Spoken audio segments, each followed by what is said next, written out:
Right now, millions of barrels of base chemicals are moving across the oceans, changing hands at absolutely breakneck speeds. But the global petrochemical market does not operate on a single unified ticker. It is a deeply fragmented system where prices are negotiated asynchronously across multiple overlapping time zones. A buyer operating in this space has to constantly calculate three competing metrics simultaneously: dollars per metric ton in Asia, cents per pound in the US Gulf, and euros per metric ton in Europe. Procurement desks rely entirely on their ability to untangle this specific web of raw data to secure their profit margins. A raw price quote on a screen means nothing unless you immediately apply its structural and geographic context. This structural context comes from market intelligence platforms like Polymer Bazaar. Their operating philosophy treats data strictly as a tool for utility. Accurate pricing drives market predictions, which in turn generate profit. We are analyzing a specific snapshot of this market, the Global Feedstock Report from August 6, 2026. To read this report correctly, we have to trace the petrochemical value chain. This is the industrial process that starts with raw feedstocks pulled from the earth and cracks them down into the finished plastics we use every day. The central question for an analyst looking at this data is how a sudden price shock at the very bottom of this chain travels to the top. We are going to track a single foundational disruption as it hits three major global hubs: Asia, Europe, and the US Gulf Coast. Mastering the mechanics of this chain dictates whether you catch a profitable arbitrage trend or get crushed by it. The bedrock chemical foundation for the entire downstream polymer industry is naphtha, which is a highly flammable liquid hydrocarbon mixture. This chart maps the cracking chain, starting with naphtha right at the top. On August 6th, the baseline price for naphtha plummeted to $715 per metric ton, a severe drop of $55. This quote uses the cost and freight, or CNF, shipping term for Japan. That means the $715 includes both the cost of the raw material and the freight to deliver it. In theory, a cost reduction this massive at the absolute foundation of the chain should cascade rapidly downward, lowering prices globally. But the reality of fragmented regional markets rarely follows the textbook.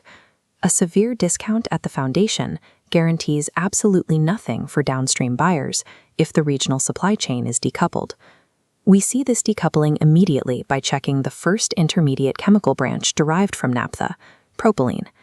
In Europe, the market absorbs the naphtha shock. The CIF Northwest Europe price for propylene drops by €10 per metric ton. This is a logical market reaction. Cheaper raw materials mean cheaper intermediate chemicals. But the Asian metrics, specifically cost and freight for China and free on board for Korea, tell a completely different story. The Asian propylene data shows a severe anomaly. Despite the $55 crash in raw naphtha arriving in Japan, propylene prices in China and Korea are dead flat at $10.35 and $10.05, zero change.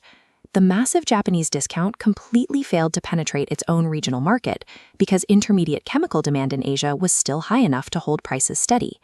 Localized demand walls can absorb and neutralize foundational cost savings, breaking the traditional arbitrage chain.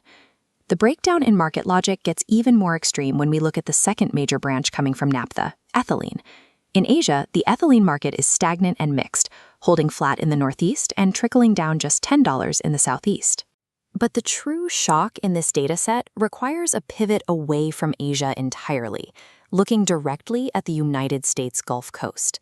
The free-delivered Gulf Coast price for ethylene is flashing green. It has actively pushed upward to 25.18 cents per pound. This is a glaring contradiction. U.S. intermediate prices are moving in the exact opposite direction of the foundational global raw material. This inversion is driven by a localized supply squeeze in the American market. When regional production tightens up, the resulting scarcity completely overrides whatever cost savings are happening overseas. In this daily snapshot, the U.S. Gulf Coast is operating in total isolation. While the rest of the world exerts heavy downward pressure on pricing, American buyers are forced into a bullish scramble for available product. Geographical decoupling creates hidden margin traps for buyers relying on assumptions of global price parity. We can track the final effects of this divergence right down into the complex derivative products. The aggressive U.S. ethylene hike pushes its direct derivative, styrene, straight up to 65 cents per pound on the Gulf Coast. Meanwhile, that same styrene product in Asia has collapsed, dropping a massive $45 in China. And the downward bleeding continues across China's other polyester precursors, with both PTA and MEG shedding $20. The board is completely fractured. U.S. derivative markets are climbing higher, while Asian markets bleed out. A daily price list is a real-time topographical map of global supply chain tension. Regional arbitrage opportunities like this have an incredibly short lifespan before the market self-corrects and closes the gap. Spotting the Asian Naphtha drop does a trader no good if they can't simultaneously see the squeeze happening on the U.S. Gulf Coast. The industry has moved past the days of reading static daily PDF reports. Procurement now requires instant cross-regional intelligence. Intelligence platforms have deployed technological solutions specifically to solve this velocity problem. Polymer Bazaar uses an AI-powered WhatsApp chatbot designed to parse these multi-currency, multi-region datasets instantly. A trader can send a single text and receive comprehensive answers to complex queries in less than 5 seconds. In modern commodities, mapping the data yields the prediction, but the speed of acquisition is what yields the profit.